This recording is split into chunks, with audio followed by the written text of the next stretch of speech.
السلام عليكم ورحمة الله تعالى وبركاته. كل متابعي أنور فلوج، رجعت لكم في فيديو جديد.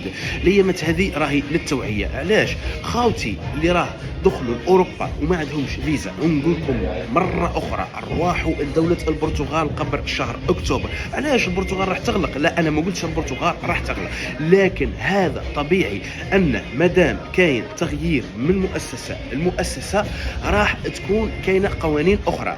انا راني نقول في الهضره هذه من خوفي عليكم، ومانيش باغي اي واحد فيكم امه قلبها يتحرق ولا باباه قلبه يتحرق على ولده، لان اذا راح لفرنسا او ايطاليا راح يبقى سنوات وسنوات طويله، واغلب الظن انه لن يتحصل على الاقامه الاوروبيه، في ظل ان دوله البرتغال تعطيك الاقامه بسرعه البرق وبدون شروط. ونقولها ونذكرها، واذا كانت هناك شروط فهي في متناول الجميع. احنا القانون هذا يخدم الانسان اللي دخل بفيزا واللي بلا فيزا، والانسان اللي عنده فيزا حيه والانسان اللي عنده فيزا ميته. علاش احنا حتى نستناو لا ديريكسيون هذه الجديده او المؤسسه هذه الجديده AEMA اللي راح تخلف الساف باه نشوفوا واش كاين؟ لا، ماذا بكم ارواحوا. على الاقل قلت لكم، على الاقل اخدم نيميرو كونتروبوينت ورقم التعريف الضريبي، من بعد الامور الاخرى يسهلها ربي. بالنسبه انا مثلا راح نجي للبرتغال، وشي اول حاجه ابحث على السكن.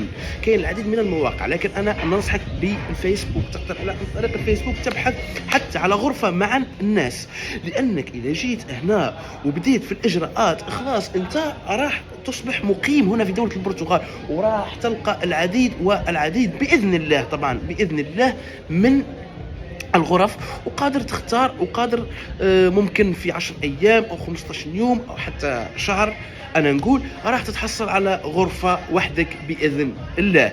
هذا بالنسبة للناس اللي مصعبين أمر السكن. أنا ما نقولش راه سهل السكن، ولكن إذا جيت راح تلقى سكن. هذو اللي راهم هنودة من الهند ومن باكستان ومن تونس ومن الجزائر ومن كل الدول هذو وراهم ساكنين، فهموني، أنا ساكنين برا في الشارع. لا، لذا أنا فقط نقول لكم اذا لقيت سكن حتى مع الناس، او لقيت هوستل رخيص مثلا، نقول احنا الشهر تاعه حتى مع الناس 250 يورو او 300 يورو، ارواح بسرعه البرق، ارواح بسرعه البرق. وانا من هنا ومن هذا المنبر ومن دوله البرتغال انا نقول لكم راح نوقف معاكم، وراح نوريكم كيفاش تستخرجوا رقم التعريف الضريبي وشهاده السكن ورقم الضمان الاجتماعي، وما تعطوني والو، اعطوني غير دعوه خير. انا راني ما نخدمش بالدراهم، انا فقط خاوتي اللي راهم متواجدين في كل دول اوروبا ماذا بيا ما يقعدش 4 و5 سنين و10 سنين وما يديش الاقامه وما يروحش يشوف والديه، وما يخليش حتى امه مسكينه تموت، ولا باباه يموت بالحسره وما يشوفوش، ولا اخته ولا اخوه يتزوجوا ويكونوا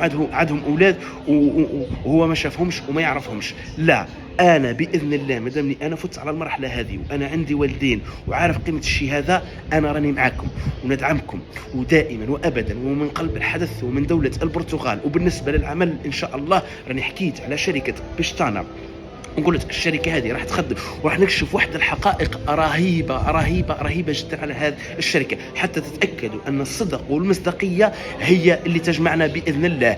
لكن انا نحتاج منكم فقط الدعم، لان كاين فئه كبيره جدا من البخلاء ما يبغوش نحكي على البرتغال بالطريقه هذه. يقول لك لا ومنا وكذا، هو تلقاه راه قاعد في البرتغال وعندها الاقامه البرتغاليه وتحصل عليها وبل جدد الاقامه تاعه، ولكن يقول لك لا وما كاش منها. يا اخي اذا ما كاش منها واذا صعبه واذا علاش راك قاعد هنا؟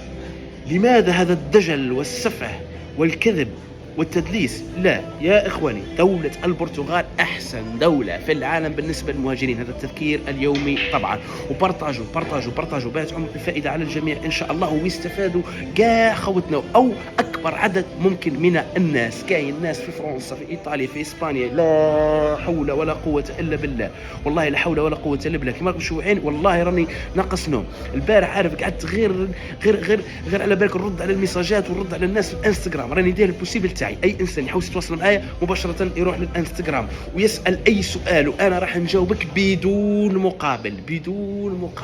لا نقول لك اعطيني، لا نقول لك ندير لك هذه كابطون، لا نقول لك هذه كابطون، لا دير لي فيرمو، لا والو. أنور فلوج راه متاح في متناول الجميع، وهذا هو الواجب تاعي بإذن الله، باه نوعي الناس إن شاء الله حتى يتحصلوا على الإقامة البرتغالية في فترة زمنية قياسية وبكل سهولة وبكل سلاسة. فقط نحتاج منكم الدعم ثم الدعم ثم الدعم. تتواصل معايا، تدخل فقط البروفايل تاعي هذا على التيك توك، راح تلقى شعار انستغرام، فقط كل ما عليك أن تضغط عليه مباشرة سوف تأتي عندي. ومرحبا بالجميع، وربي يوفقكم إن شاء الله، وتذكروا دائما إني لكم من الناصحين. سلام.